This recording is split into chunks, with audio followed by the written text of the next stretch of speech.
지금부터는 승재현 한국형사정책연구원 연구위원과 함께 하겠습니다.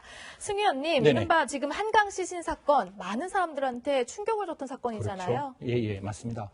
이게 워낙 사건이 좀 심각하고 워낙 흉악한 부분이 많아 좀 간단하게 요약해서 말씀드리면 투숙객을 살해하고 난 다음에 시신을 훼손하고 훼손한 시신을 한강에 유기한 사건이고 1심 재판 과정과 그다음에 중간에 있는 과정에서 장대호가 했던 말들과 태도가 국민들로부터 굉장히 큰 공분을 불러일으켰죠. 그 범행의 동기가 뭐냐라고 이제 살펴보니까 첫 번째는 반말을 했다. 두 번째는 담배 연기를 얼굴에 뿌렸다. 그리고 배를 때렸다는데 그건 확인 안 되는 이야기고 그다음 숙박비 4만 원을 주지 않아서 자기는 살해를 했다. 그러면서 내가 나쁜 사람인데 그 4만 원을 안 줬기 때문에 나쁜 사람을 죽인 자기는 흉악한 범인이다. 이렇게 말을 해서 국민들이 참 이렇게 기함을 하는 그런 어떤 사건이었습니다. 그렇군요. 장대호는 지난해 경찰 조사를 받으러 가는 과정에서 취재진에게 이런 말을 남겨서 논란을 빚기도 했습니다. 그 모습 한번 다시 보시죠. 이번 사건은 흉악범이 양아치를 죽인 사건입니다. 아무리 생각해도 상대방이 죽을지도 모릅니다. 반성하고 있지 않습니다. 유족들한테 미안하지 않으세요? 전혀 미안하지 않습니다. 고려시대 때 김부식의 아들이 정중부의 수염을 태운 사건이 있었습니다. 정중부는 그 원한을 잊지 않고 있다가 무신정변을 일으킨 그 당일날 잡아 죽였습니다. 남들이 봤을 때는 그냥 장난으로 수염을 태운 일 같지만 들어가겠습니다. 당사자한테는 사실 이 장대호 잔혹한 살해, 시신 훼손, 그리고 유기까지. 그런데 왜 법원에서는 무기징역을 선고한 거죠? 사형이 아니고요. 그렇죠. 대한민국 법에는 분명히 사형이라는 제도가 존재를 하는데 1심 법원에서 어떤 이야기를 했는가 하면 1심 법원은 대한민국은 실질적 사형 폐지 국가다. 그렇기 때문에 사형을 선고해도 그게 집행될 가능성은 없다. 그래서 절대로 가석방이 없는 종신형인 무기징역을 선고하겠다. 이렇게 1심에서는 밝혔고 2심에는 다소 조금 이렇게 취지가 좀 바뀌어졌는데요.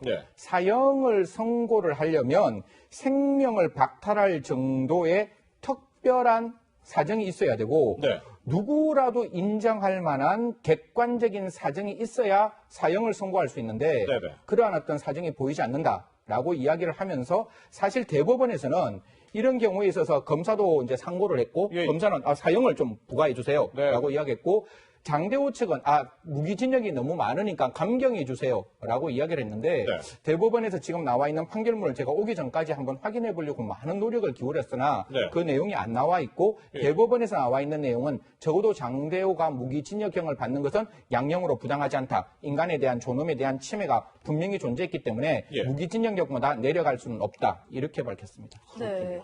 사실 방금 영상에서도 확인하셨지만 미안하지 않다 이런 얘기도 했고요.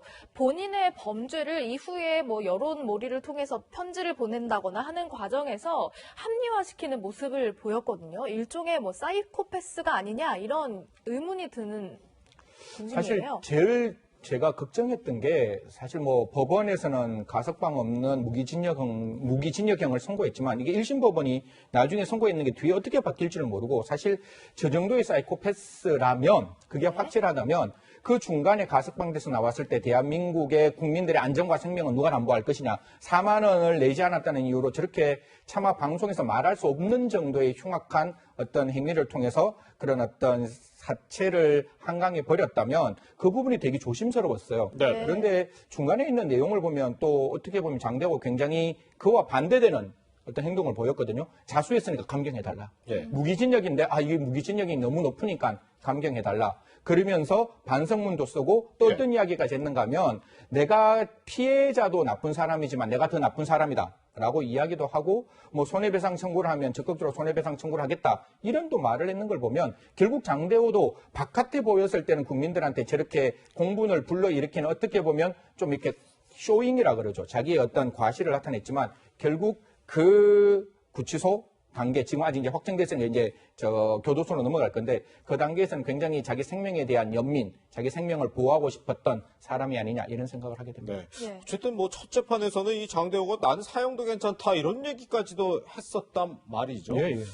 이번에 이런 사건에 대해서는 뭐 물론 사형 집행이 지금 우리나라에서는 이루어지지 않고 있지만 사형이 선고가 됐으면 더 우리 사회에 이런 사건이 다시 좀 발생하지 않도록 하는 좀 교훈을 줄 수 있지 않을까요? 그렇죠. 사실 저는 뭐 법무개혁 위원회에게 한마디 좀 드리고 싶은 게 네네. 사실 인권 중심적으로 어떤 제도를 바꾸라 그러면 사형 제도가 존재하고 있는 대한민국의 어떤 모습이 정말 사형 폐지 국가라면 사형이라는 것이 없어질 수 있도록 형사소송법이나 형법에 대한 개정이 필요한 것이고 만약에 사형이라는 게 존재를 하는데 지금 집행되고 있지 않다면 그 자체도 법률 규정에 위반하고 있는 거기 때문에 이러한 어떤 현실과 어떤 재판 제도 그리고 우리 저 형법에 있는 사형 제도를 좀 하나로 같이 묶어가서 정말 대한민국이 안전한 나라가 될 수 있는 부분을 좀 같이 검토해 주시기를 뭐 제 나름대로는 좀 부탁드리고 싶습니다. 네.